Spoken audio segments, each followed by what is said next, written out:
MR Producciones presenta la antología En tiempos de COVID 2020, con una de nuestras participantes, la escritora y periodista Inés Trejos de Montero.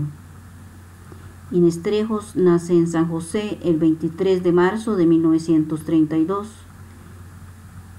Es una de las 3 primeras graduadas de periodismo de la Escuela de Ciencias de la Comunicación Colectiva de la Universidad de Costa Rica. Inés Trejos es poeta, escritora y periodista. Ha sido diplomática política y líder defensora de las artes y las letras. Fue periodista en la Prensa Libre, Excelsior, Suplemento de la Nación, miembro del cuerpo de editorialistas del periódico La República y colaboradora cultural en las revistas Perfil, Artes, Letras, Escena y Troquel. Recibió el Premio Periodístico Cultural Joaquín García Monge y fue miembro de honor del Ateneo Universitario. Fue ganadora en 3 ocasiones del premio en el certamen de cuento del Colegio de Periodistas y en 2 ocasiones en el certamen de prosa de la Asociación Gerontológica Costarricense, AGECO. Fue nombrada representante de las generaciones de pioneras del periodismo nacional en la 28ª semana de la prensa del Colegio de Periodistas, vicepresidenta de la Junta Directiva en 1982 y vicepresidenta de la Junta Directiva de la Editorial Costa Rica en 3 ocasiones, miembro de su Junta Directiva. Fue viceministra de Cultura, Juventud y Deportes de 1982 a 1984, directora del Museo de Arte Costarricense en 1978, directora general de Artes y Letras de 1972 a 1977 y subdirectora de 1970 a 1972. Actualmente es miembro ad honorem del Consejo Editorial de la EUNED y miembro del Consejo Editorial de la Revista Nacional de Cultura de la EUNED desde 1990. Ha sido ministra consejera de la Embajada de Costa Rica en Gran Bretaña y ministra consejera ad honorem de la Misión de Costa Rica en Nueva York, representante de las Naciones Unidas. Cuéntenos un poquito qué la llevó a estudiar periodismo. No, yo diría al revés, porque yo quería escribir en los medios. Y entonces empecé a hacerlo desde mucho tiempo antes.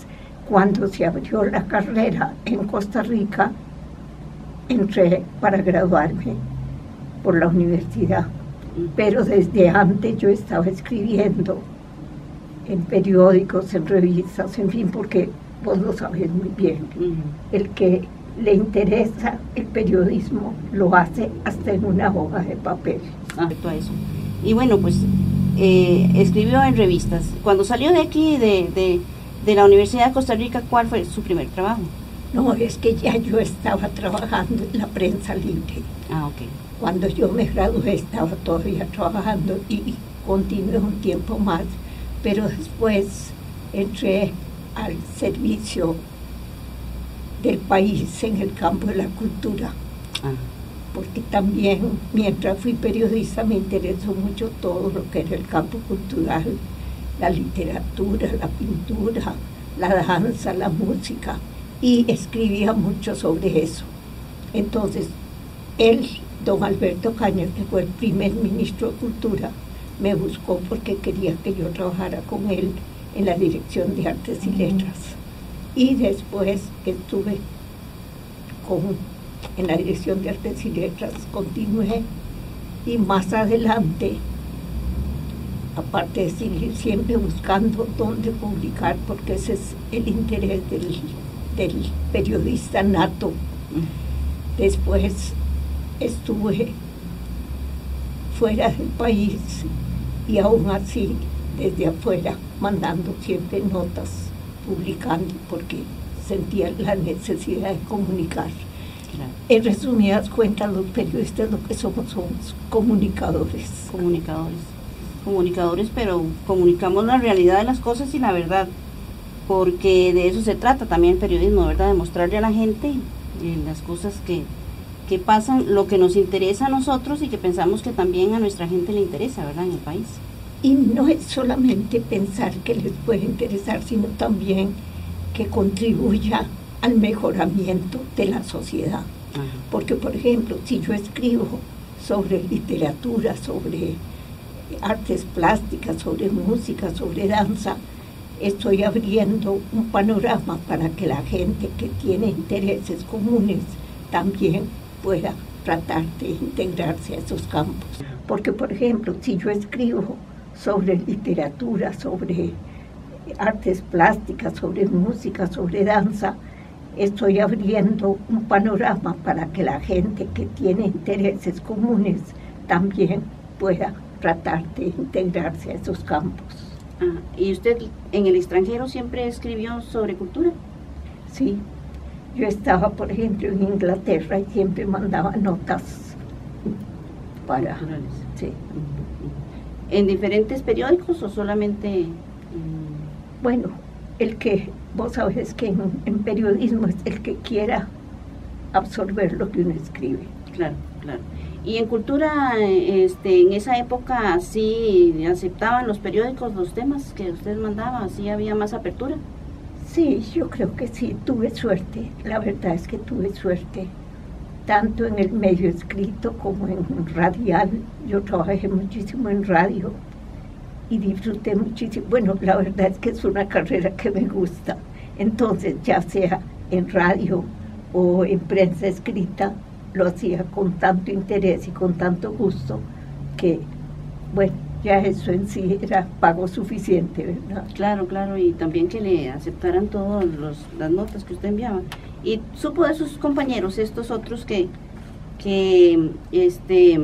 Florita. Ajá. Y Claro, ambos ya fallecieron. Okay. La única sobreviviente soy yo. Okay. Pero también me gustaría informar a la gente que esté interesada que desde fines del siglo pasado, porque fue el siglo pasado, en el 90 y pico, estoy con la Revista Nacional de Cultura, que es una publicación de la Universidad Estatal a Distancia, okay, y que fue fundada por don Alberto Cañas. Esta revista sale 4 veces al año. De la UNED. De la UNED.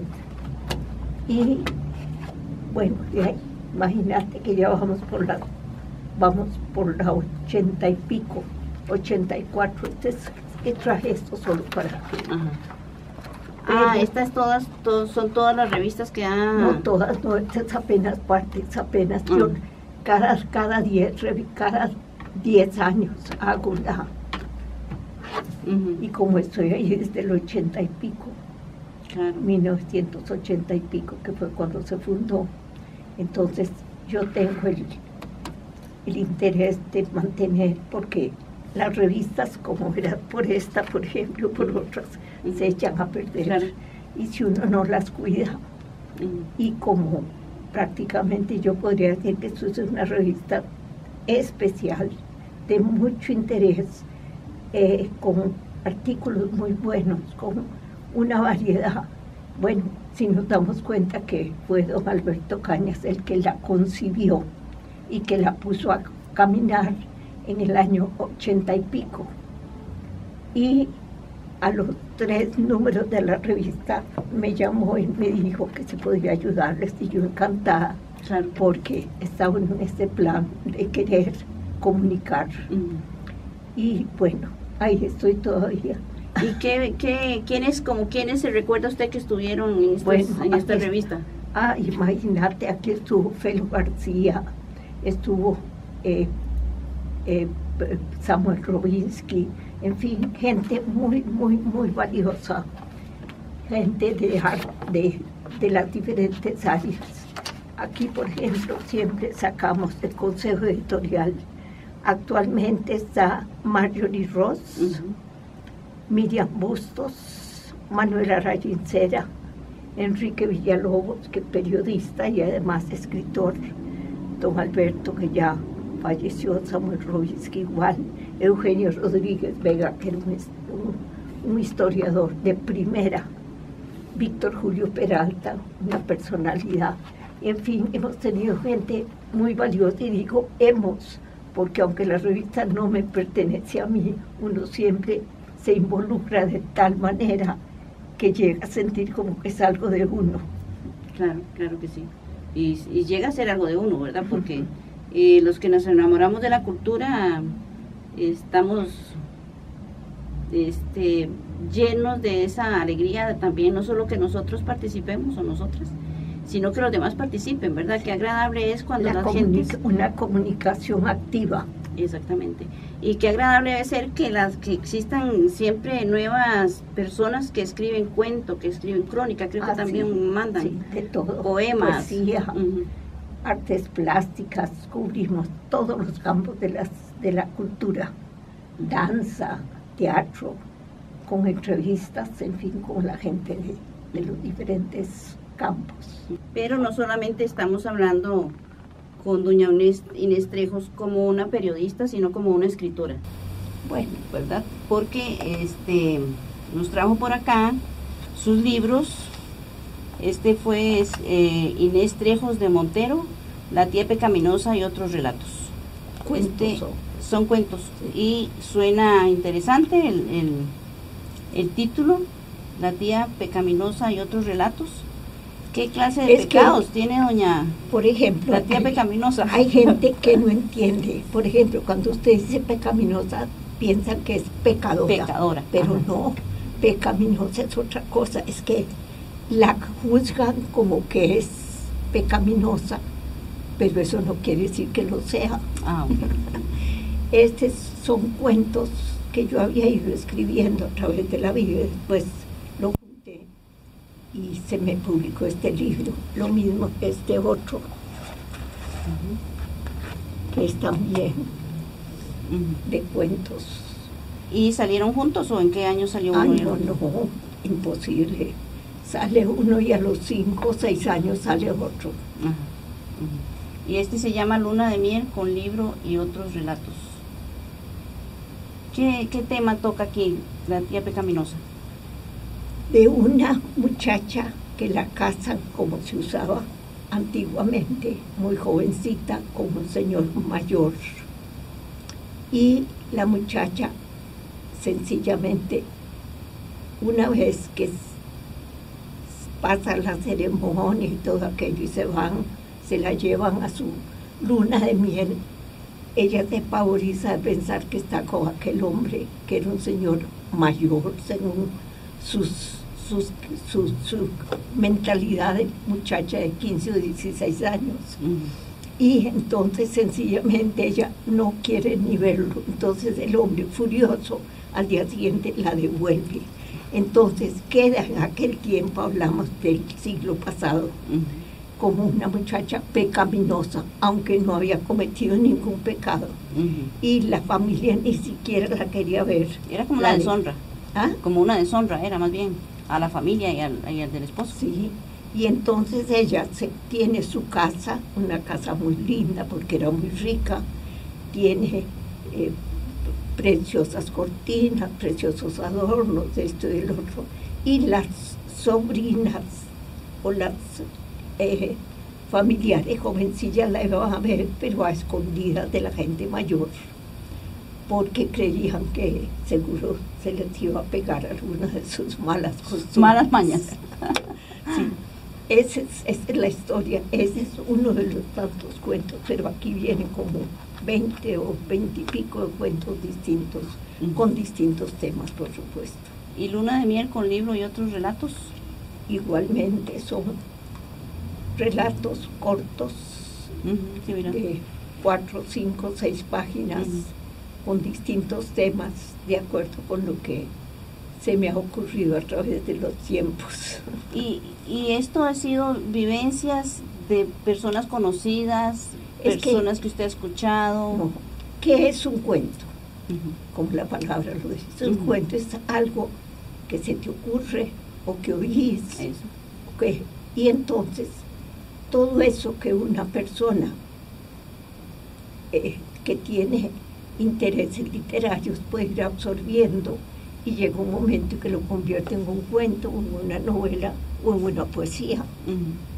Entonces, eso es lo que son los cuentos. Son ideas que se le ocurren al escritor y que las pone en negro y blanco.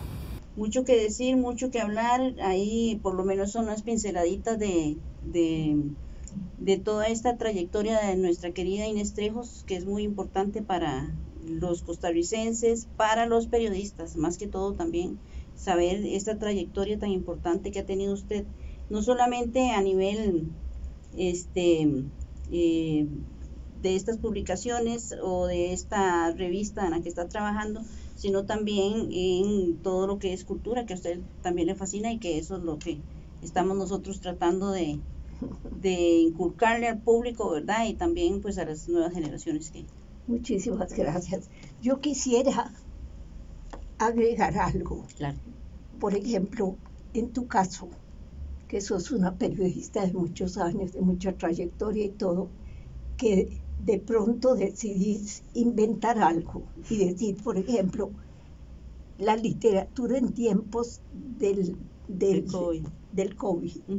Y entonces, esta muchacha que vemos aquí, tan modosita, y sin embargo reunió un montón de escritoras, cada una escribió un cuento relacionado con alguna peste de la que hubiera sabido o de la que hubiera vivido, como estamos viviéndola nosotros. Claro. Y entonces con eso se va a hacer una publicación en la cual están no sé cuántas personas. Son 15 personas. 15 escritoras que hemos querido dar una pincelada de lo que pensamos, de lo que creemos. Claro. Y tal vez que a la gente en el futuro puedan leer y decir, caramba, así era en el tiempo de la experiencia. Sí, esa era la idea, la experiencia. Y bueno, y es que Inés Trejos es nuestra primera entrevistada de esta antología. No, muy bien. Así es que yo me vine en carrera porque yo dije, no, Inés, yo tengo que ir a buscarla, esté donde esté. Muchas Y gracias. ella es nuestra primera entrevistada, así es que de aquí en adelante vamos a ver si todas las semanas entrevistamos a cada uno, a uno por lo menos, de cada compañero participante.